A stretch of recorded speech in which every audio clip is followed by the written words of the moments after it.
Welcome to the third video in this free three-part video series on food freedom. I'm Dr. Susan Pierce Thompson, and I created this video series to share with you, with the wider public, the psychology and neuroscience of sustainable weight loss that I teach in my college course on the psychology of eating. And one of my deepest motivations for sharing this science is that I'm a fellow struggler myself. For most of my life, I was overweight, and then in my 20s, I became obese. And I tried everything to lose weight, and my pain and my searches finally led me to a 12-step program for food addiction. And I did what they told me to do. I lost all my excess weight, and from then until now, well over a decade later, I've maintained a 60-pound weight loss from a size 16 now to a size 4. And I've dedicated these years to investigating and uncovering the science that explains why this plan works so well and what makes some methods of weight loss effective and others ineffective. Because I feel like the wider public is unaware that almost nobody loses all their excess weight and keeps it off long term. Really, according to the best available data, 1/100th of 1% of people who are extremely overweight or obese will lose all their excess weight and keep it off for a decade or more. And I want to propose to you that what that means is that an effective weight loss solution will sound and look very different than anything else out there that you've encountered. It's got to be different. And the system that I'm here to talk to you about today is that different system. It's called bright line eating.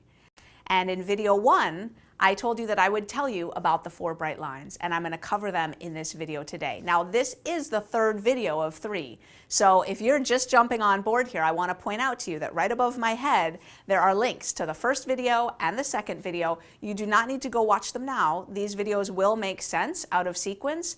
However, there's a lot of really critical background information there that you're not going to want to miss. So make sure that when this video is over, you go click and watch video 1, which is all about hunger and cravings, and the neuroscience that explains why some people are high on the susceptibility scale, meaning they are incredibly pulled in by the addictive power of refined foods. They experience cravings, they don't get satisfied when they eat, they sometimes feel like they lose control of how much they eat, they obsess about food, think about it more than they wish they did.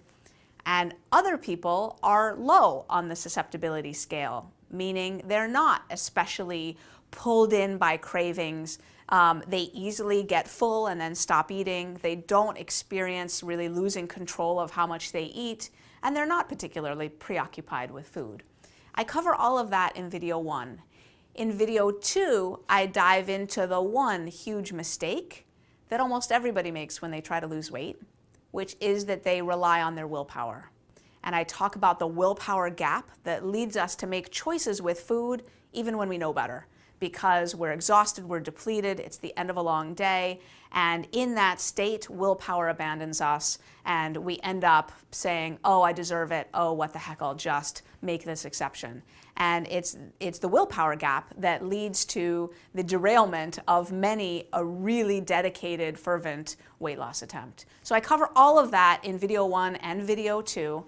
Now here in video 3, I'm here to explain to you the bright line eating system, and in particular how it rewires the brain for sustained weight loss in 5 different ways, because it won't work long term if you're white knuckling it and just kind of willing yourself to eat healthy. Eventually that breaks down. What you need to find is a system of eating that rewires your brain so that it gets easier over time, not harder. And that's what we're going to talk about today. Now, before I dive in, I just want to take a moment though, just to say thank you to all of you who've written comments. I've been down there in the comment section replying and reading. Some of your comments have moved me to no end. It's really gratifying to know that this video series is hitting home with a lot of people. It's why I'm doing this service, is because, you know, I wake up, today was video shoot day, and I knew it, and I woke up thinking of you, thinking of the people that I know are out there without a solution and have struggled their whole life like I struggled with weight. And so those of you who are leaving these really moving, powerful comments, I just want you to know that I'm reading them, and creating this video series has been a really intense, joyful, sometimes painful journey, and I want you to know that I'm doing it for you. So after I finish filming this video, I'm going to go back down there, read some more comments, write some more replies, and so I did just want to take a moment to say thank you for leaving those comments. Now, as we get started with the content today, I just want to start off explaining something that I didn't have time to go into a lot of depth on in video 1. In video 1, I talked about the susceptibility scale. But what I didn't explain was the genetic and environmental underpinnings that explain why some people are high on the susceptibility scale and are powerfully addictable, and other people seem to skate through life without being obsessed by food, even though they're exposed to the same obesogenic food environment, the same vending machines, the same convenience stores. Why is it that some people are susceptible and others aren't? There's some powerful research that speaks to this. It's a research program that's been going on now for about 6 years. What they've done is they've taken rats in a box, and as often happens, food comes out into a little tray. And the rats learn to run over to the tray and get their food. But in this experiment, the little trick is that before the food comes out, a lever comes down, thwunk, into the middle of the box. And right after the lever comes out, a few seconds later, food is delivered into the tray. Now, rats are pretty savvy. They pick up on this pretty quickly. The lever comes down, food comes out. The lever comes down, food comes out. A few trials later, the rats are onto it and they know what's going on. What the researchers didn't expect, though, was that rats started to fall into one of 3 groups. One group of rats, as soon as the lever came down, they would run over to the food dish and they would sit there and wait until the food came out and gobble up the food. Now, that makes sense, right? The lever predicts the availability of that food reward. What's a little strange is that 1/3 of the rats, when the lever would come down, they would run over to the lever and they would rub up against the lever and they would kiss the lever and they would nuzzle the lever, and they looked like they were in love with this lever. And they were so enamored with the lever that they would stay rubbing up against it, even if the researchers let the food be deposited in the food dish and then a couple seconds later sucked back up. The rats would miss the food because they were so enamored with the lever. Weird, right? And then 1/3 of rats were somewhere in between. Sometimes they'd run over to the food dish, sometimes they'd kind of seem interested in the lever. They were somewhere in between. Now, think about this with me. Which rats do you think were addictable? Powerfully addictable? Because it turns out not all rats are addictable. Some rats easily get addicted to cocaine or heroin or sugar or caffeine, and some rats don't. The rats that love the lever are the addictable rats, always. And the rats that run over to the food are the non-addictable rats. And addictability falls into that same profile, 1/3, 1/3, 1/3. And it's the same with humans. 1/3 of humans are high on the susceptibility scale, 1/3 are in the middle, and 1/3 are low. Why would loving the lever make you addictable? What does it mean to love the lever? What it means is that you're powerfully attracted to the cues that predict rewards. The cues themselves become rewarding. Now, think about what that means if you're a human being living in this society. What does it mean to be attracted to the cues that predict food rewards? It means that you're sucked in by the sight of the golden arches as you're driving down the freeway. It means that you're sucked in and affected by seeing those swirls of chocolate on the TV commercials. It means that when your eye catches a glimpse of the donut box in the teacher's lounge, suddenly you're pulled in that direction. Can you see how today, in this environment, we live in a world that's saturated with cues that predict the availability of food rewards to a degree that we have never experienced in all of our evolutionary history? It might have been adaptive if, millennia ago, someone was pulled in by the cues that predicted that the berries were now ripe on the bush. But today, to be pulled in by vending machines and smells and sights and even emotions, this is the trick, is that sometimes the cues that predict food rewards are emotions that we have always eaten over, whether we feel vulnerable or sad or lonely or bored or excited or celebratory. If we have eaten over those emotions in the past, those emotions themselves become cues that now predict the likelihood of a food reward. And that's where emotional eating comes from. So for some people, these cues make it almost impossible to escape from the grip of an addictive eating cycle. Now, the researchers wondered whether this was genetic or environmental. And so they bred the rats together. They bred the lover-lovers with the food rushers, and they found that those rats would be somewhere in between. But when they bred a lover-lover with another lover-lover, they always got an addictable rat. An addictable rat with an addictable rat always gives birth to a baby addictable rat. And a non-addictable rat with a non-addictable rat always gives birth to a non-addictable rat. It's highly genetic. So not surprisingly, addictive susceptibility is genetic. But here's the twist. If they took a rat that rushed over to the food that was not addictable and they mated it with another one, they took that baby rat that was not addictable by genetic history and ripped it away from its mommy and daddy and raised it in isolation in stressful conditions, that rat would turn into an addictable rat. So, I guess not surprisingly, addictive susceptibility is both genetic and environmental. So what this means for you, if you're in the mid-range or the high range of the susceptibility scale, is that you're going to need a really potent solution, because food rewards are all over the place and the statistics for weight loss success are completely abysmal. So you're going to need a system, and that system is bright line eating. The 4 bright lines are sugar, flour, meals, and quantities. So let's go through them. Sugar and flour we covered extensively in video 1. The problem with sugar and flour is that they create conditions in the brain with leptin and dopamine that set us up for insatiable hunger and overpowering cravings.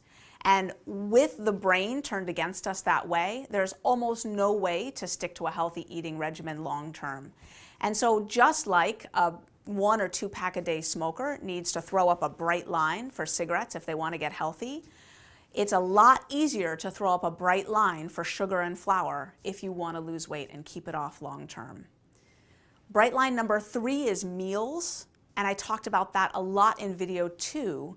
The reason for a bright line for meals and not either eating 6 or 7 or 8 small meals a day or grazing all day long is that it takes a lot of willpower to plan out that many healthy meals and to make successful food choices that many times during the day.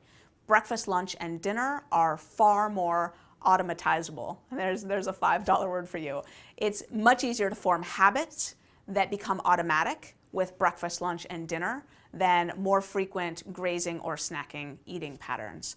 And then once you've got sugar, flour, and meals defined and locked in, what happens then is that the body is primed to lose weight, but if you don't have the quantities dialed in, your brain is going to fight you and you'll end up eating too much at those meals to really take off all your excess weight, especially the last 10 pounds. I don't know if you've heard this, that the last 10 pounds are the hardest to lose. That's true only if you don't have a bright line for quantities. My favorite way to instantiate the bright line for quantities is with a digital food scale. I love my digital food scale. It's like my best friend, seriously. The reason I love my digital food scale so much is that it completely creates freedom and peace for me around food. I always know that I've eaten the right amount. I never have to wonder, did I eat too much? Have I not had enough? Should I have seconds? Am I going to fit into my clothes at Christmas time or during the summer bathing suit season? I never have to think like that. My clothes fit season after season, year after year, because I know that I'm eating the right amount. And what people may not anticipate is that Bright Line Eating is not a program of tiny portions. We're not using a digital food scale to make sure we eat tiny portions.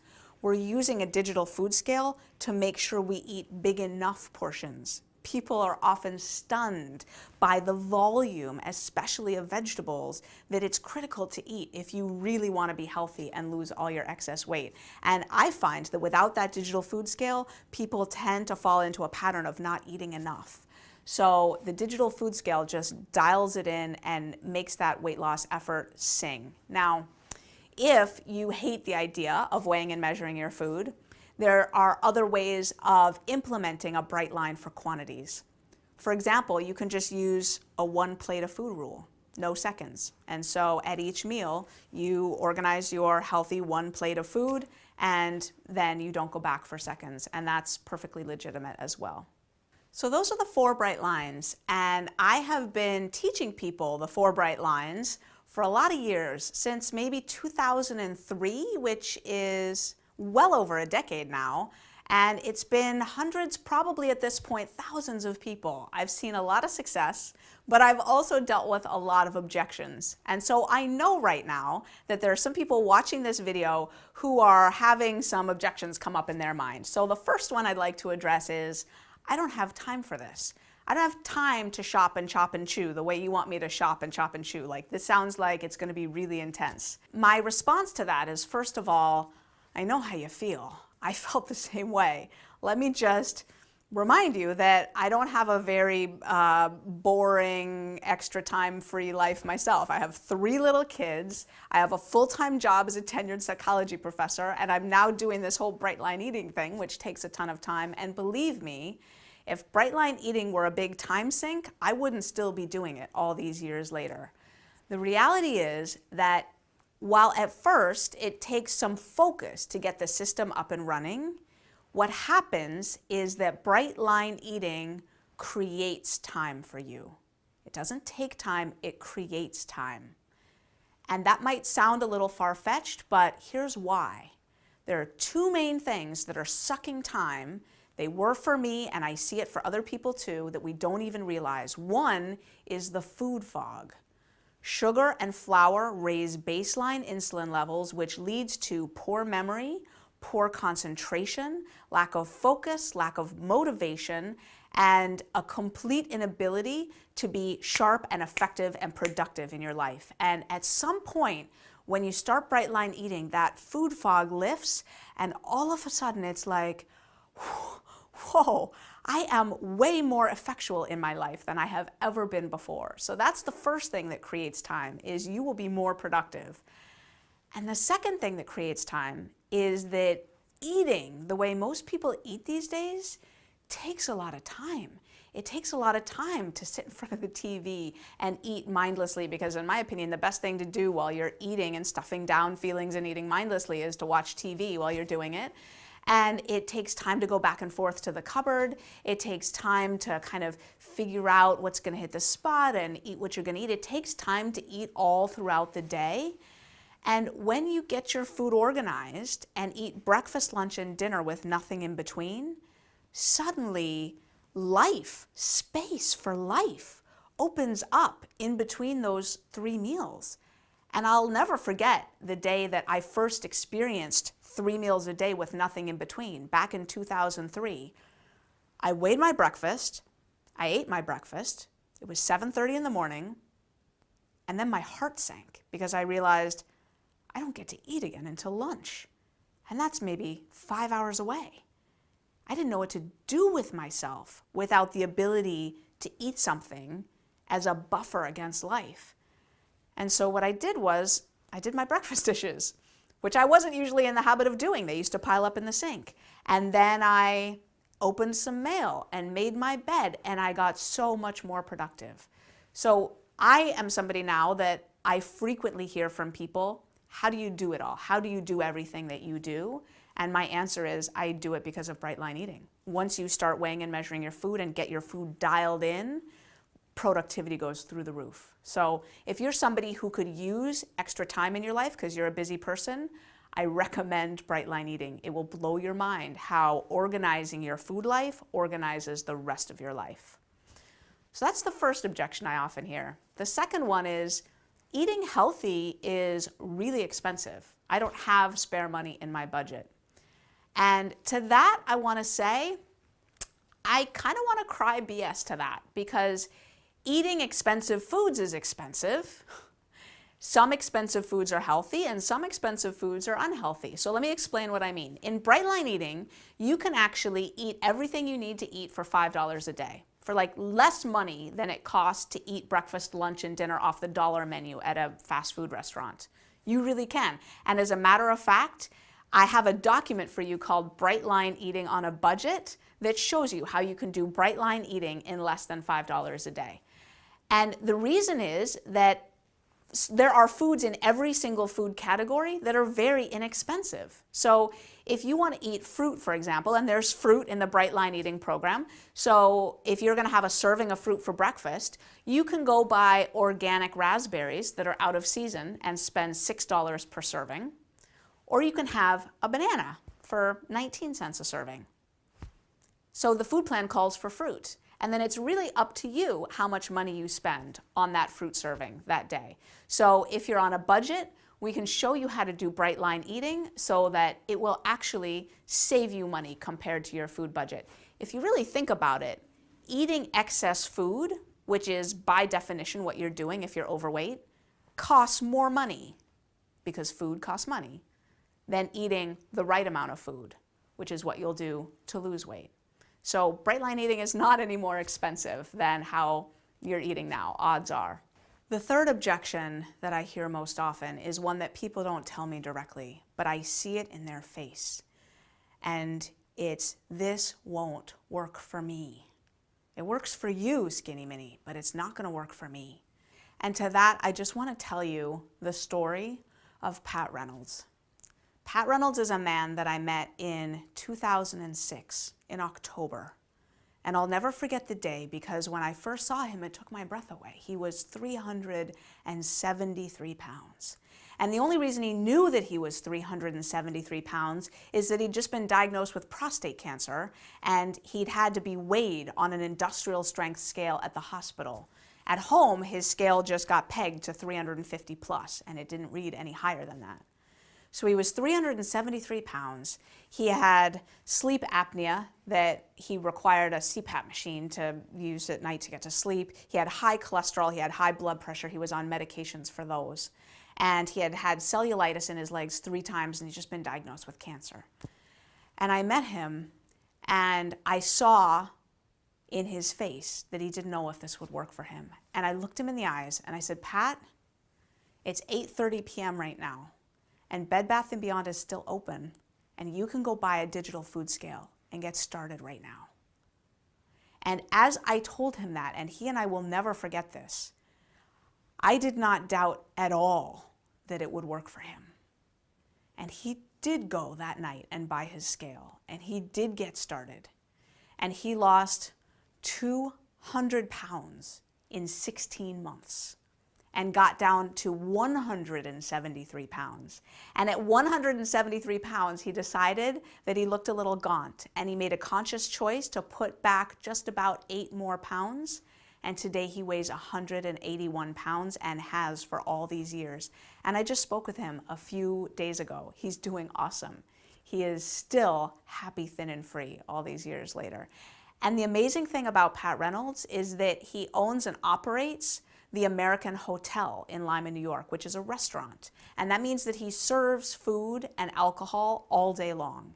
He serves chips and dessert and all the foods that could be tempting him, but he's completely free.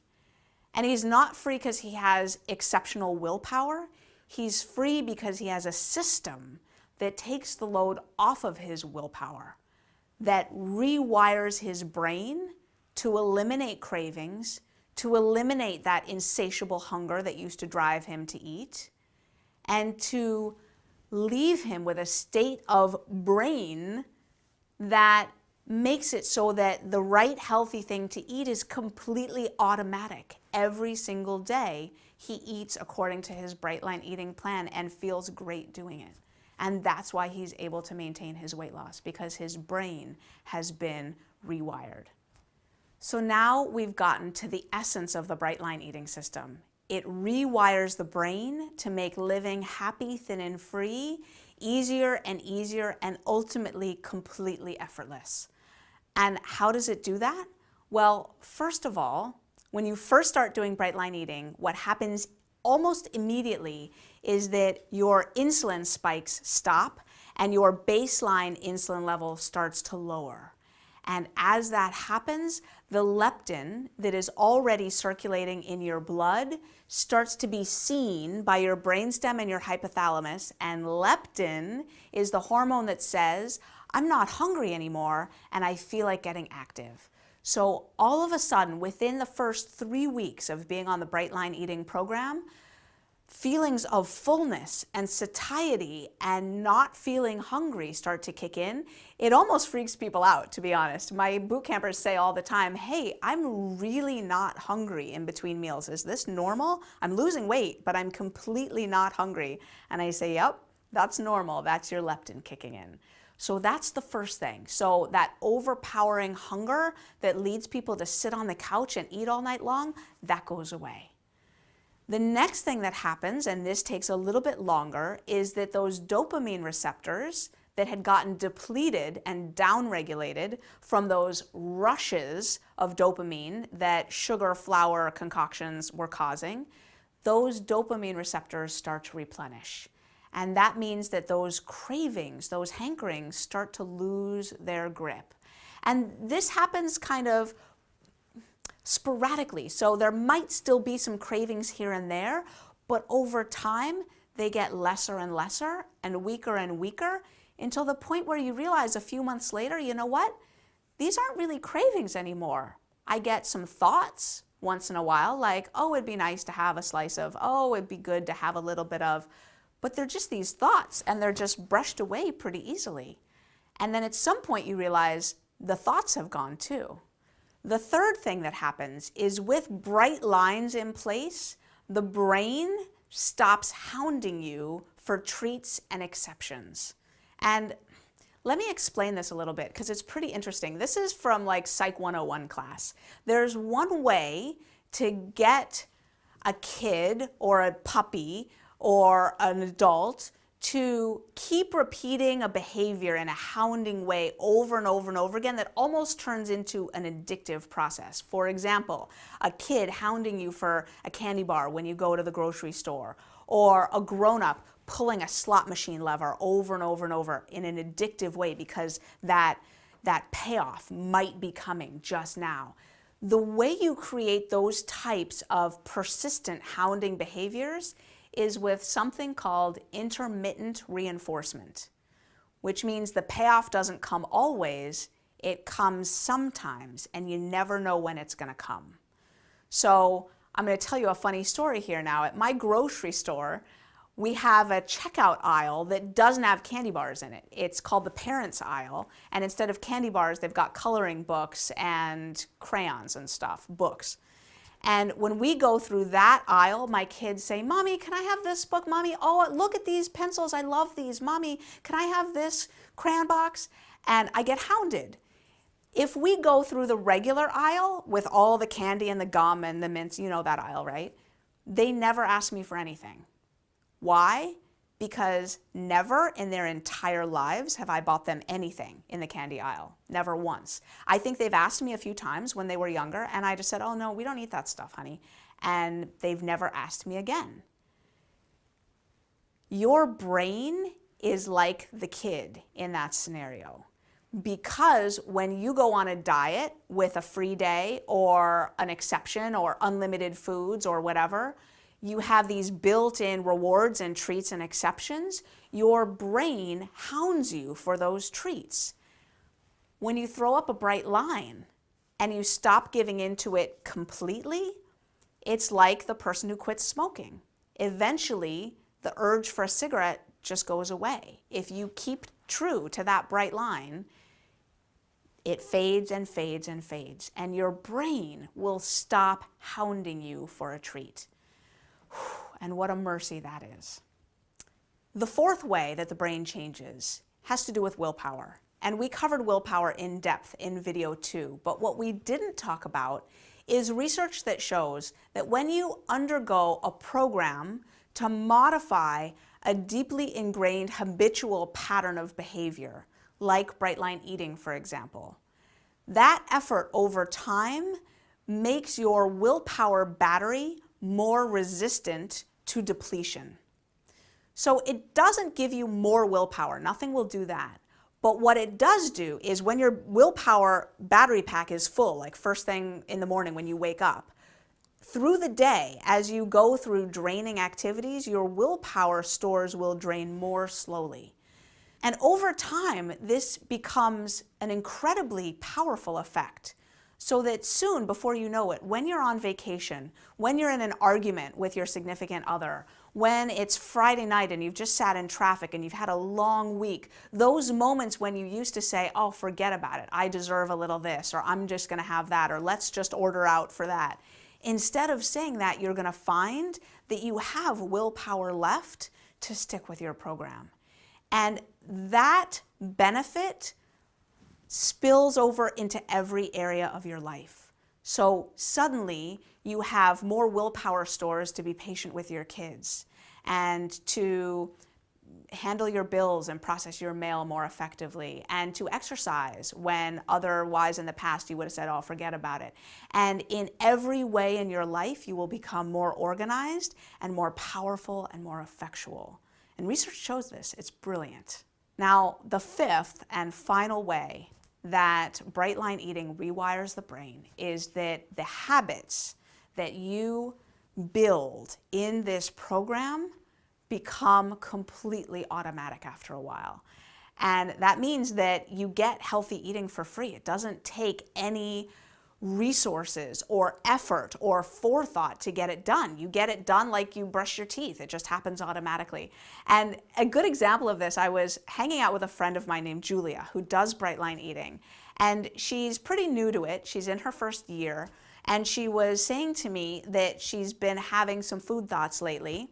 And she had been kind of thinking about a way that she could break her program, but she didn't. And I said, how come? And she said, well, I just found that on the nights when I was thinking I was going to deviate or go to this particular restaurant and eat something off my plan, I just found my car driving home and making my bright line meal and eating my healthy dinner. And I said, how did that happen? And she said, it was just completely automatic, kind of in the same way that when you mean to stop by the store after work, you just find yourself at home because the car just drives you there. It's just automatic. She said, I'm finding that I'm just eating my bright line meals automatically. It's almost like I couldn't deviate if I wanted to. And I thought, that is brilliant. In just a few months, she's gotten there. So I'd been seeing this work for years in Pat Reynolds and hundreds of other people like him, in myself. And I'd been going to academic conferences realizing that the medical community, the weight loss community, didn't have a solution for weight loss. And finally, right after I turned 40 years old, I had this experience in my meditation in the morning that convinced me that I had to share a message of the psychology and neuroscience of sustainable weight loss with the world. And so I started an email list just for fun and for free, just sending out good information so that people could learn what to do if they wanted to finally shed that excess weight. And it started working. People started joining my email list, and over the course of a few months, I started to get messages back saying, you're a professor, right? Why don't you teach us a course? How do I do this? What do I eat? What do I not eat? What's a food plan that I can use? And so back in October of 2014, I started my first Bright Line Eating Boot Camp. And I capped the class size at 40 people because I was afraid that I didn't really know if I could handle more people than that, and it sold out. And I took those first 40 people through the Bright Line Eating Boot Camp. And I'm in touch with a lot of them today, and they're happy, thin, and free. It's brilliant. And a few months later, I offered the boot camp again, and that time I didn't cap the class size. And 353 people signed up, and a few months later, I offered it again, and 411 people signed up. And we're collecting data with the hopes of publishing it. We have evidence that shows that the Bright Line Eating Bootcamp is orders of magnitude more effective than anything else out there. It's really powerful. On average, people lose 17 pounds in an 8-week boot camp, and they do it faster and more effortlessly than they do in any other weight loss program that has data published. And in particular, the statistic that I love is that over 90% of people report that at the end, eating has become easier for them, that they're no longer pulled by powerful cravings. So that's a little bit of the backstory, and we're getting ready to release the next Bright Line Eating Bootcamp registration page, and it's not quite here yet. There's going to be a 4th video that describes the bootcamp and what it is, what goes into it. It's an 8-week program. But for now, I just want to leave you with a couple of stories of people who've done the boot camp. The first is a woman named Lyndon Morris Del Rio. She lives in Vancouver, and she was in the original boot camp, but she didn't sign up for it readily. As a matter of fact, she didn't want to sign up for it at all because she had tried everything. She had tried high-fat diets, low-fat diets. She'd gone plant-based several years prior. She'd been trying to lose weight for so many years that she was at that ground zero place where she couldn't imagine mustering the effort for one more attempt. She was 188.6 pounds. She was 57 years old, so she was already thinking, like, I'm well past menopause. There's no way anything's going to work for me. And so she reached out to me, and I talked with her. We had a Skype chat. And she said, why should I do this? Why is this going to work for me? And I said, Lyndon, first of all, let me tell you my story and how it worked for me when nothing else did. But second of all, you have never encountered a solution that's potent like this, that will rewire your brain to make it easier over time. And I described to her the ways that the previous plans she'd tried with free days and unlimited foods and all these things weren't going to work for the way her brain works. And so she decided to give it a try. And in almost exactly 6 months, she lost all her excess weight. She's now 126 pounds. She's 5'8", so she's rocking the skinny mini jeans. And what's more, her life has completely transformed. She is truly happy, thin, and free. And that free bit is the best, because what she's doing with her freedom is she's painting, and she's singing, and playing guitar and cello and piano, and her art was languishing from her lethargy, from her misery in her body. She was not bringing her gifts to the world like she knew she needed to be. And now she is. It's brilliant. Now, I know a lot of people like Lyndon who feel like they just don't know if they can muster another weight loss attempt, and they don't think it'll work for them because they're past menopause.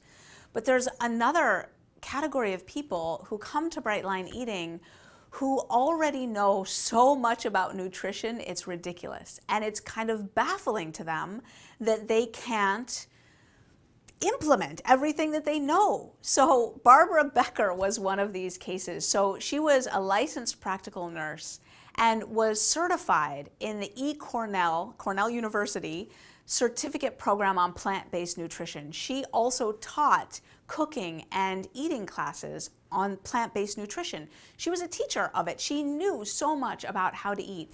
And yet, in her private moments in her home, she was eating air-popped popcorn and fruit in quantities that were outrageous. She's like, why can't I be satisfied with one bowl of air-popped popcorn? Really, why do I need to go make a second bowl?